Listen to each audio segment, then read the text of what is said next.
مسافر ہوں، منزل سے ابھی دور ہوں، کوئی ایسا دور بھی نہیں۔ اگر قبر ہی انسان کی منزل ہے تو پھر کسی بھی دن کسی بھی وقت جا پہنچوں گا۔ لیکن دانشور کہتے ہیں کہ انسان کی منزل قبر نہیں ہوتی، قبر میں تو انسان مر کر اترتا ہے بلکہ اتارا جاتا ہے۔ پھر انسان کی منزل کیا ہے؟ میری منزل کیا ہے؟ کہاں ہے میری منزل؟ السلام علیکم دوستو، پلان بی کی جاسوس سیریز میں خوش آمدید۔ معزز سامعین حضرات، آئیے سنتے ہیں عنایت اللہ کی ہنگامہ خیز سرگزشت منزل اور مسافر قسط نمبر 35۔ معزز سامعین، آپ سے امید کی جاتی ہے کہ ویڈیو کو لائک کریں اور چینل کو بھی سبسکرائب کر دیں، شکریہ۔ فضل داد کی حالت بری تھی۔ اس کے بازو اور ایک ٹانگ پر جو کپڑے بندھے ہوئے تھے وہ اس کی فوجی قمیض سے پھاڑے ہوئے تھے۔ اس نے بتایا کہ یہ 2 گہرے زخم ہیں۔ اس کے جسم پر خراشیں بے شمار تھی، یہ خاردار درختوں اور جھاڑیوں کی تھی۔ ابھی میں اس سے نہیں پوچھنا چاہتا تھا کہ وہ اس جنگل میں کس طرح نکلا ہے۔ سب سے پہلے تو اسے کھانا کھلایا تھا تاکہ اس میں کم از کم بولنے کی طاقت آ جائے۔ وہ کچھ کہنے لگا تھا لیکن میں نے اسے روک دیا، اسے بٹھا کر پانی دیا اور کہا کہ وہ آہستہ آہستہ ایک ایک گھونٹ پیے۔ میں نے اس کے زخموں پر سے کپڑے کھولنے لگا تو دیکھا کہ خون جم گیا ہے اور کپڑا زخموں پر چپکا ہوا ہے۔ اس کی خوش قسمتی دیکھیں کہ جاپانیوں کے سامان میں فرسٹ ایڈ باکس بھی تھا جس میں تمام دوائیاں، پٹیاں اور مرہم پٹی کا سارا سامان موجود تھا۔ میں نے سوچا کہ یہ شخص بہت گندا ہو گیا ہے، اسے پہلے نہلایا جائے، اس سے یہ بھی فائدہ ہوگا کہ کپڑے جو زخموں پر چپکے ہوئے ہیں وہ بھی اتر جائیں گے۔ میری خدمت کے لیے 2 آدمی میرے جھونپڑے کے باہر موجود رہتے تھے، وہی میرا کھانا پکاتے تھے اور میرے تمام کام کرتے تھے۔ میں نے انہیں کہا کہ وہ پانی کے 2 کنستر بھر لائے۔ میں نے انہیں پہلے بتایا کہ جھونپڑے کے پیچھے چادریں وغیرہ تان کر ہم نے غسل خانہ بنا رکھا تھا۔ فضل داد کو میں سہارا دے کر وہاں لے گیا، اس کی نکر اتار ڈالی۔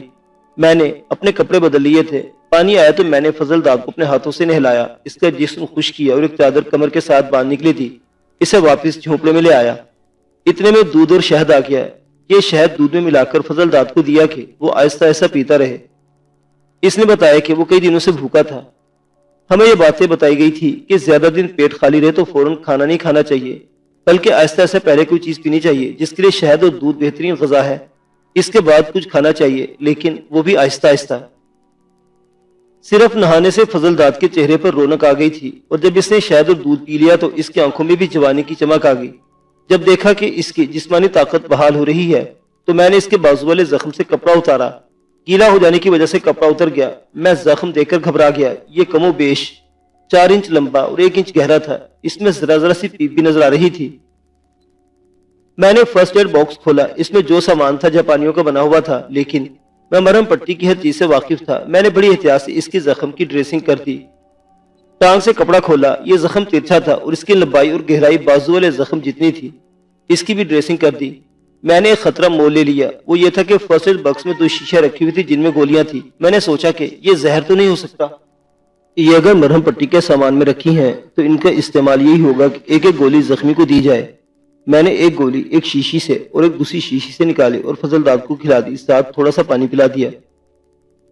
فضل داد نے جو دودھ پیا تھا وہ 3 پاؤ سے کم نہ تھا اور اس میں بھی شاید اچھا خاصا ڈالا گیا تھا۔ اس دودھ اور شہد نے اسے بھوک کی اذیت سے نجات دلا دی اور اس کے ساتھ اس نے سکون بھی محسوس کیا ہوگا۔ اس کے زخموں کی صحیح مرہم پٹی ہو گئی جس سے درد رک گیا تھا۔ اس کے جسم پر جو خراشیں ذرا گہری تھی، میں نے ان پر تھوڑی تھوڑی مرہم لگا دی اور اوپر پاؤڈر چھڑک دیا۔ فضل داد پر غنود کی طاری ہو گئی، وہ بیٹھا ہوا تھا، آہستہ آہستہ پیچھے ہوا اور اس طرح لیٹ گیا جیسے گر پڑا ہو۔ میں نے سب کو اشارہ کیا کہ یہاں سے چلے جائیں۔ مجھے معلوم تھا کہ یہ اب کئی گھنٹے سوئے گا، اس کے لیے یہی اطمینان اور سکون کچھ کم نہ تھا کہ وہ جنگل کے خطروں سے نکل آیا تھا اور ایک محفوظ پناہ میں پہنچ گیا تھا۔ آدھی رات گزر گئی ہوگی، میں گہری نیند میں سویا ہوا تھا کہ میری آنکھ کھل گئی۔ فضل داد جاگ اٹھا تھا اور اٹھ کر بیٹھا تھا۔ میں بھی اٹھا اور دیا جلا دیا، پھر فضل داد کے پاس بیٹھ گیا۔ اس سے حال احوال پوچھا تو اس نے میرا شکریہ ادا کرتے ہوئے کہا کہ میں نے اسے نئی زندگی دی ہے۔ میں نے کہا زندگی دینے اور واپس لینے والا صرف اللہ ہے اور وہ اللہ کا ہی شکر ادا کرے۔ کچھ کھانے کو مل سکتا ہے؟ اس نے التجا کے لہجے میں پوچھا۔ کیوں نہیں؟ میں نے کہا تمہارا کھانا الگ رکھا ہوا ہے۔ میں اٹھا اور اس کا کھانا لا کر اس کے سامنے رکھ دیا۔ وہاں میں سے کوئی مرغن اور تکلف کھانا تو نہیں کھلا سکتا تھا، چاول تھے، اس کے ساتھ مچھلی بھی تھی۔ اس کے لیے یہی غذا بہت بڑی نعمت تھی۔ اس نے میرے کہنے پر آہستہ آہستہ یہ کھانا کھایا اور پانی پیا۔ میں اسے کچھ عیاشی بھی کروا سکتا تھا۔ جاپانیوں کے خوراک والے ڈبے میرے کمرے میں ڈھیر کی صورت میں پڑے تھے۔ ان پر لکھی ہوئی جاپانی زبان تو میں نہیں پڑھ سکتا تھا۔ ڈبوں پر جو تصویریں بنی ہوئی جن سے پتہ چلتا تھا کہ اس ڈبے میں کیا بند ہے۔ ایک ڈبے کے باہر ناشپاتی کی قسم کے پھلوں کی تصویریں تھی۔ میں نے رائفل کی سنگین سے ڈبہ کھولا اور پلیٹ میں انڈیل دیا۔ یہ ناشپاتی تھی جب کچھ بھی تھا، بڑا ہی مزے کا تھا۔ میں نے اور فضل داد نے پورا ڈبہ مل کر کھا لیا۔ فضل داد مجھ سے 10-11 سال بڑا تھا، اس لیے میں نے اسے بھائی جان کہنا بہتر سمجھا۔ اب بتائیں بھائی جان، میں نے پوچھا، سونا ہے یا باتیں کرنی ہے؟ تم سو جاؤ، فضل داد نے کہا۔ میں نے تو سو لیا ہے، تمہیں نیند سے اٹھا دیا ہے۔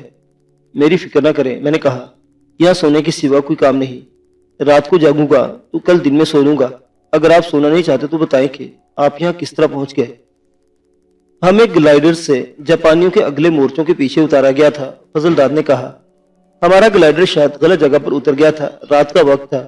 ہمارے گلائیڈر میں 26 آدمی تھے، جن میں ایک انگریز لیفٹیننٹ، ایک صوبے دار، ہم 2 حوالدار تھے اور باقی سب جوان تھے۔ ان میں 3-4 نائک اور لانس نائک بھی تھے۔ کئی ہزار نفری کی ایک فورس گلائیڈروں سے اتاری گئی تھی۔ ہمیں بتایا گیا تھا کہ جب ہم اتر کر گلائیڈر سے نکلیں گے تو ہمارا ملاپ اپنے گروپ کمانڈر کے ساتھ ہو جائے گا۔ ہمارا گلائیڈر تو ٹھیک ٹھاک اتر گیا اور ہم اس میں سے نکل آئے۔ صبح ہوئی تو ہم پر 3 طرفوں سے فائر آنے لگے۔ تب ہمیں پتا چلا کہ ہمارے 26 جوانوں کی پلاٹون دشمن کے گھیرے میں آ گئی ہے۔ ہمیں لیفٹیننٹ اور صوبے دار نے بتایا کہ فورس کے ساتھ ہمارا رابطہ نہیں ہو رہا اور شاید ہمیں غلط جگہ اتار دیا گیا ہے۔ اس گورے لیفٹیننٹ نے کہا کہ ہم دشمن کے گھیرے میں ہیں اور اب ہر آدمی اپنی جان بچانے میں آزاد ہے۔ اس نے یہ بھی کہا کہ ہتھیار نہیں ڈالنے اور جنگی قیدی نہیں بننا۔ اس کے بعد ہم سب بکھر گئے اور جاپانیوں کی فائرنگ اور تیز ہو گئی۔ ہم سب بڑی اچھی آڑ میں تھے، اس لیے چھوٹے ہتھیاروں کا فائر ہمارا کوئی نقصان نہیں کر رہا تھا۔ جاپانیوں نے مارٹر گن کی شیئرنگ شروع کر دی۔ 2-3 شیل ہمارے گلائیڈرز پر گرے اور اس کے پرخچے اڑ گئے۔ پھر ہر طرف سے چیخو پکار سنائی دینے لگی۔ میں حوالدار تھا، اس لیے جوانوں کی حوصلہ افزائی کرنے کے لیے للکارتا رہا، لیکن وہاں سوائے موت کے کچھ نہیں تھا۔ میں نے گورے لیفٹیننٹ کو دیکھا۔ ایک شیل نے اس کے جسم کی حالت کر دی تھی کہ ایک ٹانگ الگ ہو گئی تھی اور سامنے اتنا جسم اڑ گیا تھا۔ پھر میں نے اپنے صوبے دار کو مرتے دیکھا۔ تب میں نے وہاں سے نکلنے کا راستہ دیکھنا شروع کر دیا۔ میں نے تمہیں بتایا کہ فائر 3 طرفوں سے آ رہا تھا، شیلنگ صرف ایک طرف سے آ رہی تھی، پیچھے کچھ بھی نہیں تھا۔ میں گھاس اور جھاڑیوں میں بڑی تیزی سے رینگتا ہوں پیچھے کو چلا اور مجھے پتہ ہی نہ چلا کہ پیچھے ڈھلوان ہے جو دور نیچے تک چلی گئی ہے۔ میں وہاں سے لڑکتا وہ نیچے ہی نیچے آنے لگا۔ ایک درخت کے تنے نے مجھے روک لیا۔ میری کمر پر چوٹ تو لگی لیکن میں نے پرواہ نہ کی۔ میں اٹھا اور کبھی ڈھلوان پر قدم رکھتا اور کبھی کسی درخت کو پکڑتا نیچے ہی نیچے اترتا گیا۔ میں سمجھ گیا کہ ہمارا گلائیڈر زمین پر اترا تھا تو وہ بلندی پر تھی۔ میں نیچے اتر گیا، میرے آگے پہاڑیاں تھی، اوپر ابھی تک گولے برس رہے تھے۔ ایک پہاڑی کے کٹاؤ میں سے گزر کر 2 پہاڑیوں کے درمیان چلا گیا اور پھر چلتا گیا۔ سارا دن گزر گیا لیکن میں رکا نہیں۔ ایک جگہ شفاف پانی کی چھوٹی سی ندی بہ رہی تھی، اس سے پانی پیا۔ میرے تھیلے میں کھانے کے لیے کافی چیزیں تھی، ٹین کے ڈبے بھی تھے جو امریکہ کی فوج کو دیے جاتے ہیں۔ یہ کھا کر پیٹ کی آگ بجھائی اور میں رات کو بھی چلتا رہا۔ میری کوشش یہ تھی کہ جاپانیوں کی فرنٹ لائن سے دور نکل جاؤں۔ صبح ہوئی تو بھی میں میدان جنگ کے قریب ہی تھا۔ مجھے اندازہ اس طرح ہوا کہ فائرنگ کی آوازیں زیادہ دور نہیں تھی۔ مجھے یاد نہیں کہ کتنے دن اور کتنی راتیں گزر گئی اور میں چلتا ہی رہا۔ کہیں چند منٹوں کو رک جاتا اور ذرا دم لے کر پھر چل پڑتا۔ آگے یہ علاقہ میدانی ہوتا تو پھر میں دشمن کو دور سے نظر آ جاتا، لیکن خدا کا کرم تھا کہ جنگل بہت ہی گھنا تھا جس نے مجھے چھپائے رکھا۔ مجھے کچھ معلوم نہیں تھا کہ میں کدھر جا رہا ہوں اور میں کہاں ہوں۔ سورج سے اندازہ ہوتا تھا کہ میں ہندوستانی کی طرف جا رہا ہوں، لیکن جنگل، پہاڑیاں اور ندی نالے ختم ہونے میں نہیں آتے تھے۔ آگے یہ دریا آ گیا، اس کا نام میں نے پہلے سنا تھا، ایراوتی۔ آج کل تو اس میں سیلاب آیا ہوا ہے، اس وقت یہ سیلابی نہیں تھا۔ میں بڑا ماہر تیراک ہوں اور بریگیڈ کے مقابلوں میں اول کا بھی دوم رہا ہوں۔ میں اللہ کا نام لے کر اس دریا میں اتر گیا۔ پانی ٹھنڈا تو تھا لیکن بچ نکلنے کی ایک ہی صورت تھی کہ میں یہ دریا تیر کر پار کر جاؤں۔ مجھے معلوم تھا کہ اس دریا پر پل ہے، لیکن یہ بھی معلوم تھا کہ ان پلوں پر فوجی پوسٹیں بنی ہوئی ہیں اور گزرنے والوں کو بڑی سختی سے چیک کیا جاتا ہے۔ اگر مجھے یقین ہوتا کہ فلاں پل پر ہماری فوج کی یا گورا ریجمنٹ کی ڈیوٹی ہے تو میں سیدھا وہاں چلا جاتا اور وہ لوگ مجھے پیچھے بھیج دیتے۔ خطرہ یہ تھا کہ وہاں پوسٹ جاپانیوں کی ہوتی تو مجھے دیکھ کر ہی گولی مار دیں گے۔ میں نے دریا تو پار کرے، لیکن جب میں اگلے کنارے سے جا لگا اور دریا سے نکلا تو میرا جسم اکڑ چکا تھا۔ بازو کی حالت تھی کہ جیسے لکڑیوں کے بنے ہوئے ہوں۔ یہی حال ٹانگوں کا تھا۔ میں بڑی ہی مشکل سے قدم گھسیٹتا آگے گیا اور پھر گر کر بے ہوش ہو گیا۔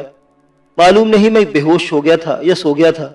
میں دیکھ رہا تھا کہ فضل داد بولتے بولتے اونگنے لگا ہے اور وہ بعض فکرے اس طرح بولتا تھا جیسے نیند میں بول رہا ہو۔ اس میں بولنے کی طاقت کم ہوتی جا رہی تھی۔ آپ سو جائیں بھائی جان، میں نے کہا، دماغ پر اتنا زور نہ دیں، میں آپ کی باتیں کل سن لوں گا۔